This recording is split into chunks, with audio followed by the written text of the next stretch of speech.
I don't know if I've ever made a video on this channel about these cassette singles right here. I love collecting cassette singles. I think they're really interesting pieces of history.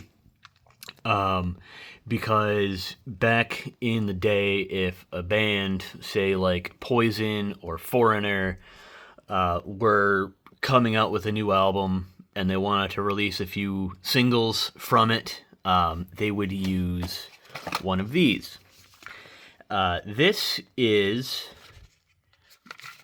contains, one or two songs from whichever album the artist is trying to promote. So this is Prong Your Fingers, and then you can see the two songs right here. Usually it's the actual song, Prong, or it's usually the song, and then like they'll do a radio edit of the song or something like that. That's not a cassette single. Get that out of here. Who else do I have that I could show? So here you can see it's the same song that is 4 minutes and 11 seconds long. And then directly under that is More Than Words remix.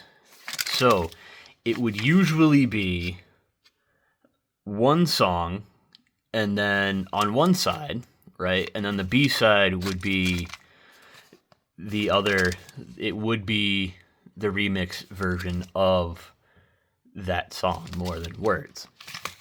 So that is basically how they promoted and sold singles, essentially.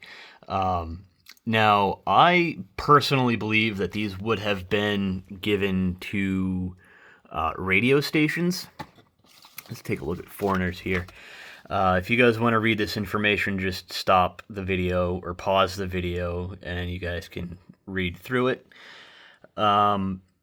I think these may have been given out to radio stations back in the day, not only for promotional material, but also because like you don't want to have to buy an entire cassette, with all these songs on it just for, Hand on Heart on side 2, track 3, side 2.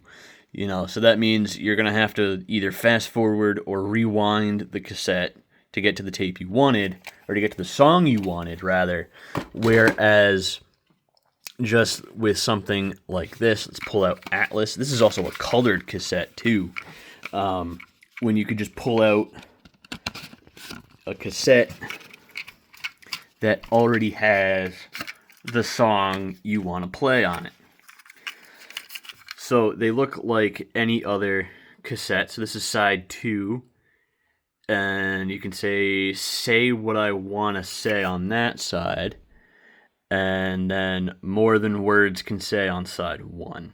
So it's usually one or two songs from each album. And that's why I believe these were given to radio stations, because instead of, like I mentioned before, putting in a full-length cassette and having to fast forward or rewind to the song you want, you can just slap one of these in on whatever side you want to play and cue it up, and it's already the song you want to play. So that is why my theory on cassette singles was less about selling to individual customers or individual consumers, and more about just sending them to radio stations and having them play. I mean, they did sell these to consumers as well. You can see this still has its Strawberries tag on it. Actually, it's still in its original film that it probably would have been purchased in, and that, to me, makes this one more special, because somebody could have opened it. Somebody did open it, actually. But the fact that it still has the Strawberries tag on it and the date, that to me is awesome. So these would have been sold at Strawberries, but I also think that radio stations would use these, again, to kind of promote or, play the most hit song from, say, Poison or someone, and without having to flip through an entire album just to find that one song. So I have Motley Crue, who I kind of enjoy every once in a while. I have one from Meatloaf. I'd lie for you. I'd do anything for love. You can see just absolute amazing cover art. Just stunning cover art for something that would not necessarily get thrown out, but just for a single. Who's, oh yeah. I hate when secondhand stores do shit like this. I can't peel it off because then I would just ruin the sleeve. Whereas something like this, it's wrapped in plastic, so that sticker doesn't necessarily matter because it's not.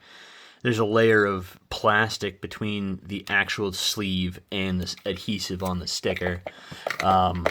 It's the same thing with video game boxes and stuff like that. I don't like that. It's on cardboard.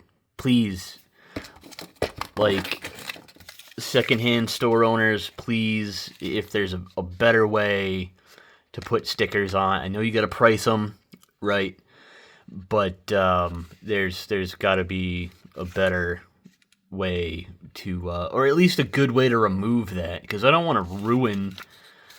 Yeah, this isn't the most coveted cassette, so losing the box probably wouldn't be that big of a deal. It doesn't look like it's in that good condition anyways. But the point is, like, I want to be able to read the writing that's underneath this sticker.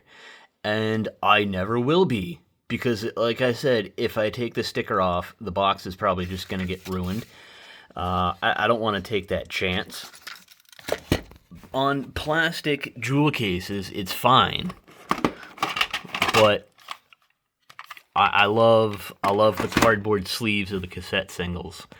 That's primarily why I love collecting them so much, is because of they just come in a cardboard sleeve, and I think that's fucking awesome. So thank you guys so much for watching, and I'll see you in the next video. Peace.